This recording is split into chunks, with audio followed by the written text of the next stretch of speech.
Gentlemen, both of you are charged with racing on a highway. You're facing up to 6 months in jail and or a $2,000 fine. We are going to do probable cause. You have the right to remain silent. Anything you say can or will be used against you. You have the right to have an attorney present if you cannot afford. Okay, pause. Did you catch that? The judge isn't just tossing around words. Racing on a highway in Texas can land you in jail for half a year and cost you $2,000. That's not a slap on the wrist. It's a legal body slam. Would you risk that for a few seconds of adrenaline? One will be appointed to you. Also observed 5 to 6 cars traveling at a high rate of speed and chasing each other on a freeway in Harris County, Texas. The officer observed 4 cars in each of the 4 lanes, matching each other's speed approximately 50 miles per hour until they were aligned. And then the 2 cars in the middle took off at a high rate of speed at approximately 100 miles per hour. A traffic stop was initiated on defendant Earl's vehicle. During the traffic stop, officer observed that the entirety of the inside of the vehicle was removed except the driver's seat. Defendant Earl admitted to participating in the race. Another officer conducted a traffic stop on the other participating car. That occupant also admitted to participating in a drag race.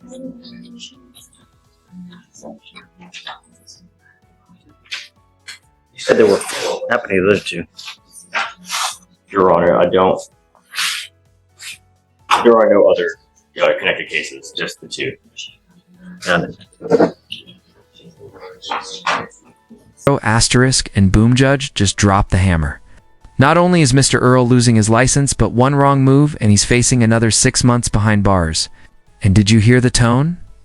The judge is done playing games. This is your second offense. No more oops allowed. Mr. Earl, this is your second racing case. I am now taking away your privilege to drive.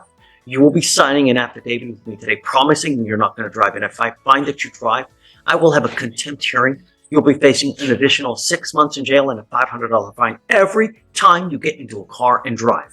Do you understand? Yes, sir.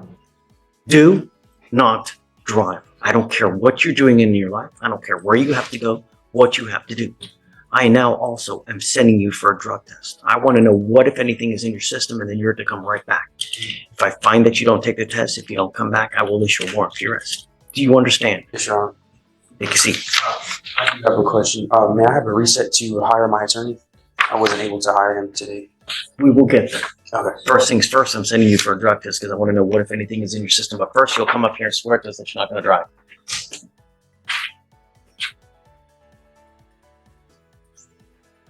Quick legal breakdown. A PR bond, or personal recognizance bond, means the defendant is released without paying money, just a promise to follow conditions. But notice one false step, and the court yanks that privilege. No more street racing, no more donutsin'. Unless we're talking Krispy Kreme. Mr. Flores, I'm going to find that there's probable cause to go forward with the case. I'm going to tell you now, living in a city as big as Houston without the ability to drive, it's an awful thing. Do not participate in these types of things again, otherwise I will take your privilege to drive away from you. Do you understand? You will be signing conditions with me today, promising me that you're not going to race, street takeovers, donuts, reckless driving, any of the like. If I find that you do, I'm going to put you in jail. You will not get any more PR bonds. Do you understand? Can you file conditions on both of their cases? Yes, Your Honor. Racing and the like? Yeah. All right. I'm going to have you go over. Did you check for both of the licenses to see if do you have a Texas driver license? Do you have liability insurance in your name? Okay, if you can run both of their licenses as well. Yes, Your Honor. So for now, I'm going to have you sign a reset with Victoria. After that, we'll have you take a seat in the jury box. We'll get your bond conditions. We'll have you sign it, and then you'll be free to go. When you come back, please have a lawyer, sir. I have a lawyer. Oh, who is it? David Lee. Got it. Okay. Mr. Lee's going to be here, so we're going to have you wait till he gets here. So we'll have you sign a reset, take a seat in the jury box. Do not leave until you sign the bond conditions. Okay. Your Honor, Flores is eligible. Let me run. Earl, please. I'm going to do everything in my power to protect the public, Mr. Earl, and I want you to understand that when I have anyone put my public in danger, I put them down. Do you understand? Yes, Your Honor. You are not allowed to be out in the middle of the night, and I'm now giving you a curfew, and I'm putting a GPS monitor on your ankle so I know that you're not out. You will get a curfew of 10 p.m. to 6 a.m. You're ordered not to consume alcohol or illegal drugs, and I'm going to randomly test you. The most important thing in your life now is do not drive. Do you understand? Yes, Under sir. any circumstance are you allowed to drive? Because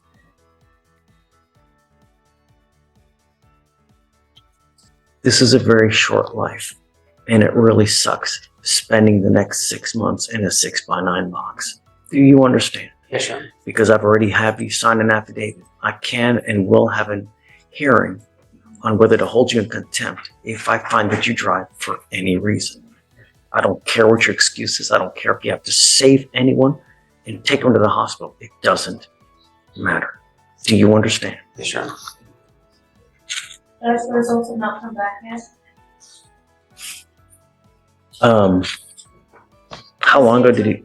Well, testers took an extended period of time because the lab was having trouble providing the sample for a while, so the sample was just in. Okay. Let's get him ready on his bond conditions now. That we can have him sign it and get everything ready. 3 days. Yeah.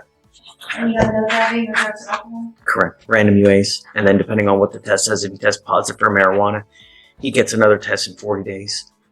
If he tests positive for something more illicit, then I guess we'll have to approach that bridge when it gets there. Yes, sir. Okay. Take a seat for me, Mr. Earl. Well, let's zoom in on that. This isn't just about reckless driving anymore. The court's painting a timeline of escalating crimes from catalytic converters to armed robbery. 6 charges in 2 years? That's a legal avalanche. What would you do if you were the judge? Morning, Mr. Dunham. How's jail? Terrible. Great. That makes me happy. Because you gotta understand, the worse of an experience you have, the higher likelihood when you do eventually get out, you'll think, if I do this, what's gonna happen? If I say this, what's gonna happen? Because that is the most important thing. You gotta understand, we value public safety. It's really, really important to us. So, you're here now because it looks like you picked up a case out of state and you want me to set you a bond. Is this right? Yes, sir. You need to understand that my only concern are 2 things. Number 1, are you a danger to my public?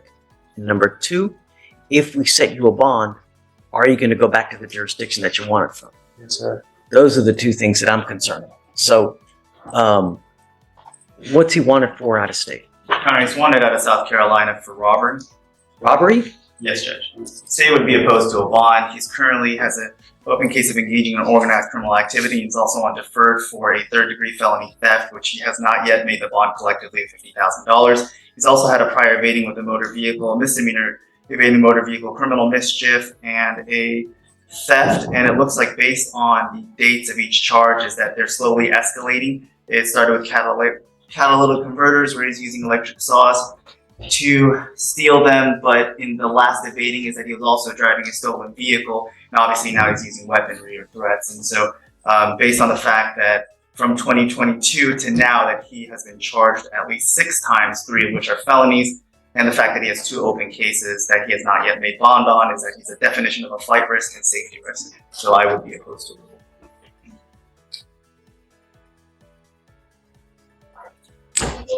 Judge, Mr. Dunham is requesting a bond because he has finals on Monday. Finals? Is a sophomore, major in nursing at Southern University in Baton Rouge. Are you really in school?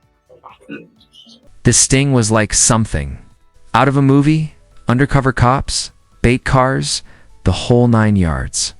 And when they finally moved in, the suspects were caught red-handed with tools and a shattered window. It's like GTA meets real-life consequences.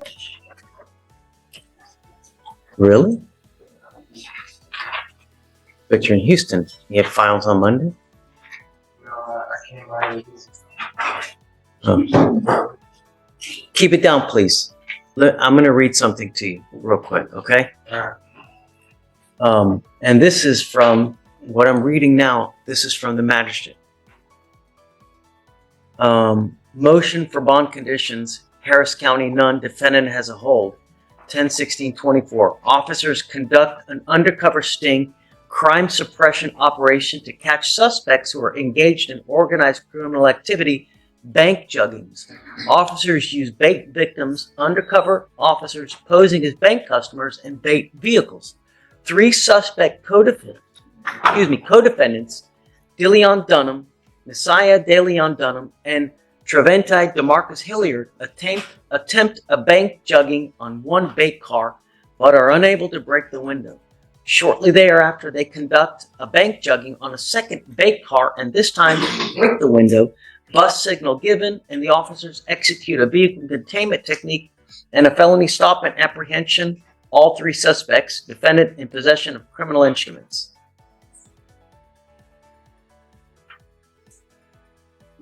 You're on probation for a 3rd-degree felony. You have an open robbery out of a different state. Let me ask you again. You really want me to set you a bond? I was just asking if that was possible.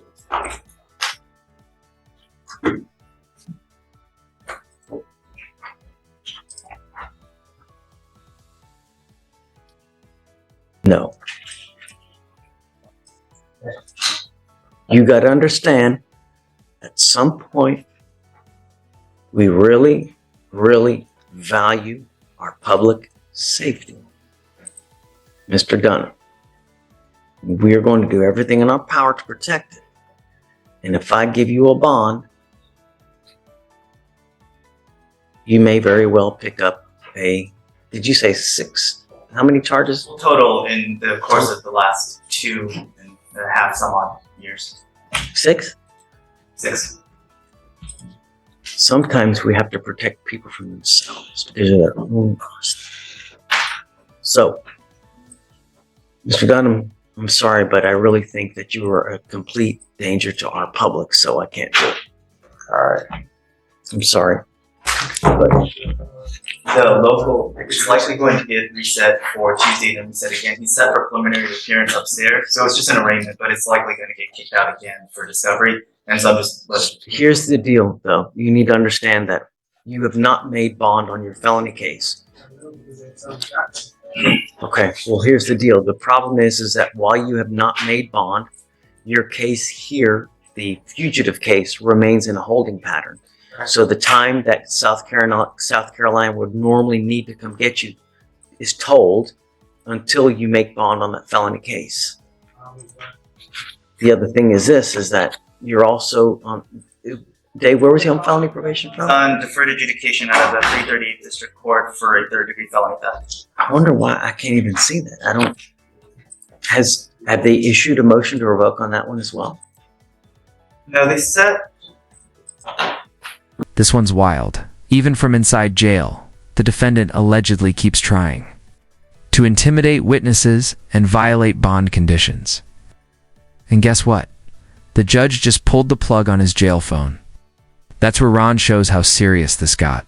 Ever heard of using 3 fake inmate pins just to make calls? Yikes. Well, for some reason it says to hold on JWeb, but it doesn't show it on. Hold on. It's just from a couple of days ago. I'm assuming they're just following the MAJ. On there. Is that what you did? Oh, you're right. They haven't filed the MAJ yet, but I can't see the processing queue in the 338. So file it will be this weekend. At some point, they're also probably going to issue another warrant for your arrest because of all these cases now, because you're on probation. So at that point, you'll also probably have to set a bond on that one, or they may not set a bond. I don't know. Right. How old are you? 20. You're 20? All right. Going the wrong way, Mr. Dunham. Really, really begging for a lengthy prison sentence, dude. That's it. Okay. Thank you, Judge. Thanks, Judge. Good morning, Mr. Wiggins. Well, How's jail? cool. It's come to my attention that you are violating the conditions that we set out in this court, flaunting it, and trying to get a hold of the complaining witnesses in these cases when we've told you not to. Go ahead. Yes, Judge. The deputy called me this morning and said that the defendant has called the complaining witness twice and the mother of the complaining witness as well.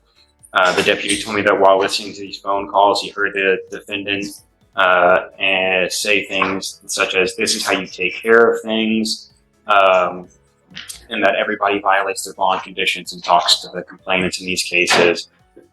He also heard the defendant make statements saying that he was going to continue to violate bond, and once he gets out, he was going to hire an attorney, but he had previously learned that the defendant was indigent, and so he took this to mean that the defendant was going to commit other criminal acts to get money to hire an attorney. Can you please notify the other courts as well? So that they know as well. Yes, Judge. I just sent a full email to the felony prosecutor in case the deputy hadn't already alerted her. I just went ahead and did it. The deputy, again, is getting the transcripts for these calls, and that the defendant has been using 3 separate inmates' spin codes. That would be Jermaine Brown, Mark Diaz, and Dennis Compton. Your privileges are hereby revoked. You are not allowed to use the jail phone at all from now on. Do you understand? I think that you are continuing to threat to the public even while being in jail. So your privileges to use the phone at all are hereby revoked. And Judge, I just, He again, just told you. please stop. So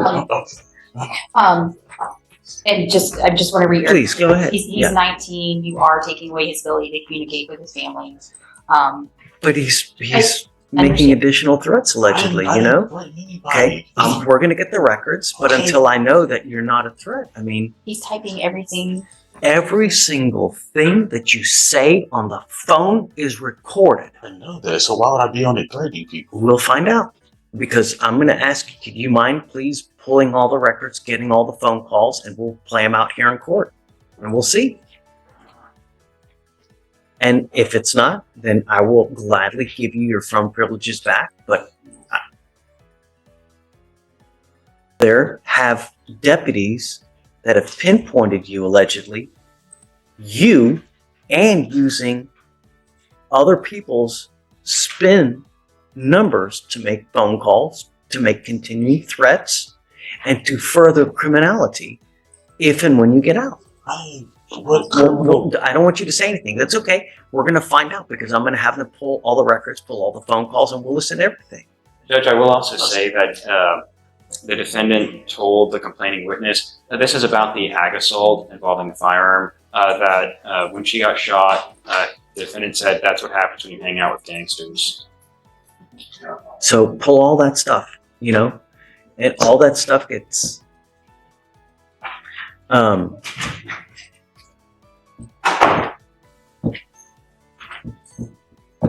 So we need to figure out how, because it's a first for me as far as doing a revocation of privileges like that. As far as revoking phone privileges for inmates, As far as I know, it has to be through the court order. okay. I need to do whatever I can because it's apparently a problem now. So, I guess I'll reach out to administration as well to figure out how, because I mean, it's a first for me. Judge, just so we're all on the same page, Mr. Wiggins is obviously going back to the jail now. Even before that order is in place, you are instructing him now not to use the phone. So, Oh. So I did do that sucks. well, we'll get the tapes and Edit. We'll see. Okay, good. Okay, well I can't call nobody. Literally nobody. So what? There's no TV in my tank. There's no nothing. What am I supposed to do? It's jail. It's the phone. Shit. Read a book. There is no books. I read every book in there. Yes. Yes. Okay. I can't trust you to use a phone, Mr. Wiggins. I mean, you know what's happening. I have other deputies that have alerted us to what's going on. I can't. That's it. I mean, you got to know when you're in the jail, there are eyes all over you. It's like at a casino. You literally have eyes all over you at all times. You got to know whatever you're doing is always being looked at. Stay in bed. That's why I wasn't threatening nobody. I didn't say anything. He's So- typing everything and then- you're saying. Asking I them to pull it. understand he's talking about I'm doing illegal things when I get out to hire a lawyer and all these other things. That's stupid. I never said anything about it. Anything. That's just.